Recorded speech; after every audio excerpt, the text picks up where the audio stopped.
Hello, I have had a very diverse journey, which I am sure many are not aware of. I wish to expose myself in the hope it will help others to understand and empathise with in the pursuit to raise awareness and highlight some key feelings occurring in society. I would like to start with my desire to work in theatre and the media industry from a young age. In primary school, we recorded a video which was like a news show. I was one of the actors who had fallen out of a tree and bumped my head. I still have this video on VHS. I then had work experience at the Colchester Mercury Theatre as part of the school work experience programs, and was really excited, looking forward to appearing behind the veil of acting. Unfortunately, I had a very upsetting experience, which hurt my aspirations to work in this field. I was one of two members from my school who were accepted in to work with them. However, they really spoke to me and sidelined me with jobs such as pulling staples out of papers, sweeping, and sitting at the front desk, keeping guard while the staff did their things. And they showed other work experience person the electronic systems for the theatre stage production. They were also included in watching the actors rehearse and do their script writings.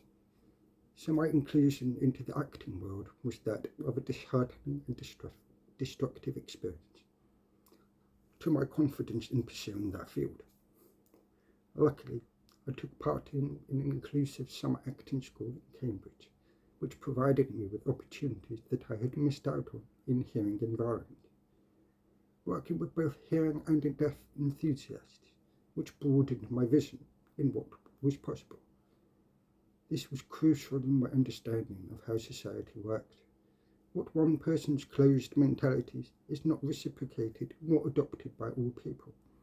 Unfortunately, again, my experiences in acting led me to be sexually taken advantage of by deaf employers.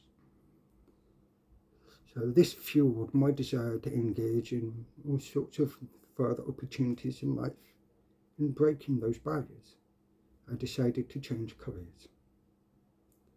So, changing tactics and decided to engage in catering, which led me to being a kitchen porter in Gujarat Barracks in Colchester. At first, I was introduced to the private smith, which I embraced and took on my tasks as part of a 10-man team where I mostly did washing up. I was able to create a system that worked for me due to the other members of staff gabbering away and talking, which isolated me socially, but enabled me to concentrate.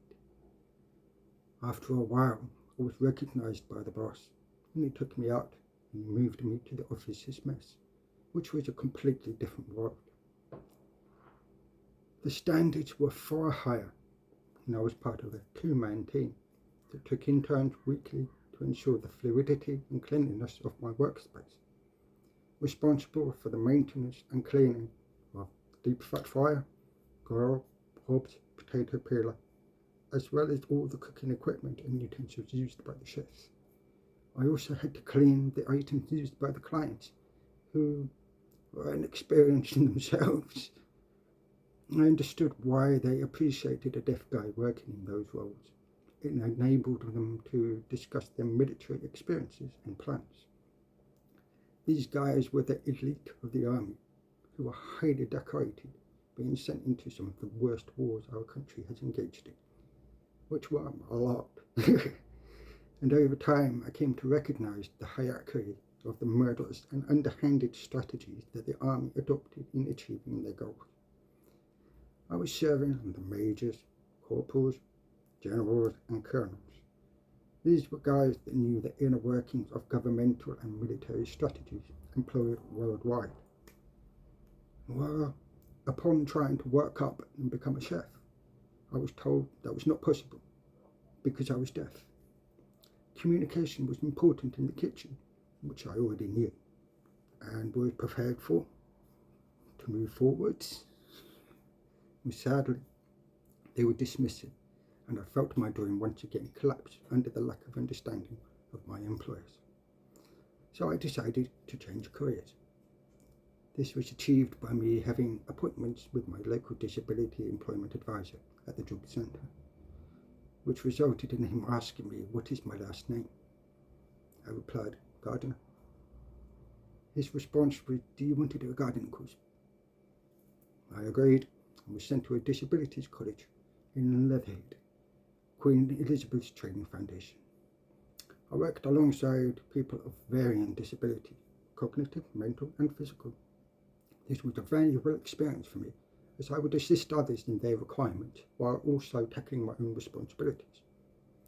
Over time, I came to recognise that deaf people were seen to be as the butt end of the college. We were not engaged with, and my teachers were not teachers. They didn't even know what they were doing. When I discovered the possibility of working to become a tree surgeon, I was met with laughter and derisive comments from my teachers and the other colleagues, stating that how would you communicate with anybody up the tree? You need to have intelligence to be able to work in that. So, after leaving this destructive and awful place, I was given a piece of paper that looked like it had been written on Microsoft Word as a certificate to say that I had passed. This was laughed at when I went for job interviews, and I was told that it was worthless and to go and take a real course. But this was the process that the job centre and the government had sent me down to enable me to work in these fields. So I then attempted to become a tree surgeon, not letting them stop me.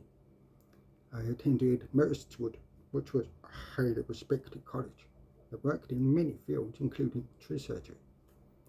When I went to their open day, I went to visit and watched the presentation of what was involved in the course. I spoke to one of the instructors who made me feel very uncomfortable and was dismissive to my eagerness to engage. I was told that it was not ideal for deaf people working in positions of high risk. So that killed my desire of wanting to engage in tree surgery. I was at that time a full-time groundskeeper responsible for the upkeep of a brewery converted into a community centre. It was called the Final Maltings.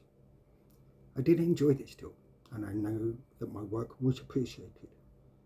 Unfortunately, there were members of staff there that made me feel uncomfortable and gave me poor directions. So I once again decided to career change. Insurance. My direction with this started with me being invited to an open group interview with several other hearing applicants. During this course of tests and group discussions, the HR department recognised my skills and group capabilities in problem solving and team building skills. They put me into this department for the Royal Bank of Scotland, which at the time was one of the top teams in the whole building. So I embraced my responsibilities with flourish and even helped the team to reduce their workloads. I was key in the development of our team's progress. Sadly, I was given several responsibilities, which was challenging, working on first party, third party and also ABI and bilateral claims, which was ABI was the Association of British Insurers. So most of my team members only had one assignment, but I was working them all, including rotas for the team members. What I did not realise was until an office Christmas party was that I was not being paid the same as my team members. They questioned my salary, as to which I replied was £12,000 annually. They were earning £25,000 to £36,000 for one responsibility in comparison to my 5 responsibilities. They told me to speak to my manager and try to get what was an appropriate salary for my responsibilities, to which the reply was, "You can't use the phones. This is why people earn more than you." So I brought access to work in, managed to scrape by with their level 1 and level 2 interpreters who were awful and destructive in an environment that required professional jargon. The result of this was that I was moved to a different department that matched my salary and not my capabilities. So my manager, he got away with making me perform managerial duties that were actually his responsibility. And soon after I left, I heard that their department went back to their struggling and destructive ways, where I even was friends with one of them, and they had committed suicide during our employment. The corruption in insurance companies and the strategies they employed were not all that different to what I had experienced in the military. It was a cutthroat, dog-eat-dog environment that preyed on the vulnerable. I then moved from insurance to working for Cochlear. Now, this was where the corruption was even more blatant. What I thought was only applied to war and business was also rife in the medical provisional industry. The mentality of my employers at Cochlear was that deaf people were cattle, that their voices did not matter, and they should be grateful that Cochlear was giving them better leases to life, all the while cultivating a destructive marketing method.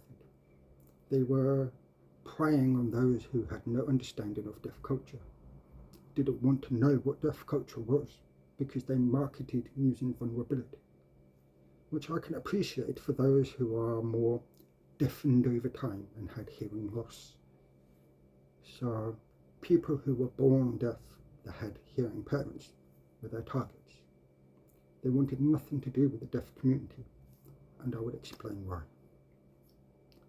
One day, I was Casey the koala bear, a mascot for Cochlear. I would attend family days where they would show off their technology and various different products. Being the mascot, I welcomed children and would sign to them. I was then told to stop signing by the marketing manager. I was not shocked, but prepared for this moment. I proceeded to question him what his views were of deaf people, and his response was disgusting. He portrayed the image that deaf people were inferior and that they needed help to be included by converting them into hearing people. In my opinion, this was an eradication and conversion of a person's abilities, and with the aim to make them more pliable, using the parents as weapons in their pursuit to continue the marketing strategy that was raking them in millions. They did not care about deaf people. They aimed to continue the destructive cycle of holding deaf people to feeling isolated by empowering the belief that they were broken. This disgusted me, and the more I became vocal about my concerns about this, I was quickly fired. I have had many other jobs and many other experiences, but these I feel were the most destructive to my mental health and willingness to engage in hearing environments. The destruction of the deaf identity is strong, as people adopt egotistical stances, unwilling to appreciate the efforts of the deaf and the pioneering aspects we bring to the table. After all, in all of my jobs, upon leaving them, they've had to employ more than one person to fill the boots, which I alone filled. It really is true that deaf people, due to our lack of inclusion in social aspects of the work, our contribution is much greater than that of those who engage for social climbing. I just needed to pay my bills. I was expected to shut up and cover their losses. So now I'm focusing my attention and my efforts on those deserving of my time. I have helped others to achieve great heights. I am now recognizing that my contribution to others has brought me nothing. I bought my first house when I was only 24, and I still remember to this day the disgusting comments my peers would say to me, thinking I was lying and that deaf people are not capable of this, until I invited those select few to my 3-bedroom house, which I was very proud of. I have now since sold it and used the funds to help others. I even offered UK Deaf Sport the opportunity to build our own stadium and grounds. Sadly, I was not given a response. I was put under the impression that if I did do this, they would not be able to maintain it. I would eventually it would be lost to the hearing vultures preying on the deaf. So I have been involved in several projects over time and have found many of them being discredited, stolen, and worse, manipulated into profit machines for egotistical abuses. I still have no claim to my name apart from 8 cups with a plethora of football teams. I was given recognition when I was a child for my inclusive skills despite practical difficulties. I was named Players' Player of the Year with both Colchester and Barnet, only to end up being taken advantage of and drained to the point of exhaustion, both physically and mentally. I was homeless for 6 months during the season that Barnet boys and myself won the Plate Cup. I am resilient and have a lot that I can bring to the table. Sadly, when playing with Barnet, the end came when I travelled to Birmingham to play with them in a 5-a-side tournament. I travelled by train to the station, but nobody picked me up, and they told me, "Oh, but we have another goalkeeper." On the day I travelled there, despite being told that I was going to play. So I guess I have lots of experiences and have constantly kept moving. But since moving to Derby, my progress and abilities have not been recognised. I have been terrorised and manipulated without being given a voice. I think that is just our current climate in society. Not just in deaf communities, but society as a whole is crumbling. But I refuse to let this stop me. I may be sitting down right now, but I'm collecting my thoughts and making a decision about how I best